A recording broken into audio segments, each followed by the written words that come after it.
And now let's write up those results in APA style. We should start by mentioning what was our hypothesis or what was our research question and what did we do to test it. So a study was conducted to determine whether users of the social networking website LinkedIn are significantly different in age than typical users of social networking sites.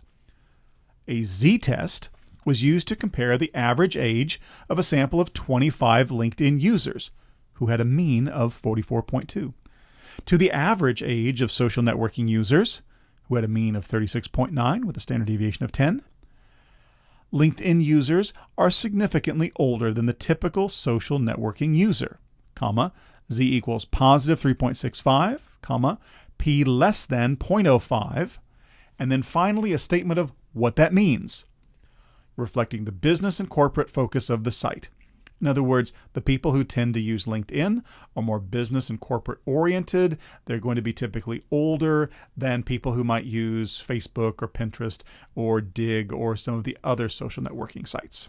So now we've said what we did and what it all means. Before we conclude, here's a few final details about the Z-test. Number one, we can't do a Z-test in SPSS. So you might wonder, why did I teach it to you? Well, because it's going to be very useful for understanding the t-test, which we're going to be moving to next. We'll be adding new details at each step along the way. The z-test can only be used when we know the true standard deviation of the population, and that is pretty much never. So very, very rarely will you use a z-test. But learning about the z-test is going to put us well on the way of learning about a t-test, and we're going to take what we know from that and apply it to other forms of tests. So when we don't know the standard deviation of the population, we have to estimate it, and we're going to use the standard deviation of the sample.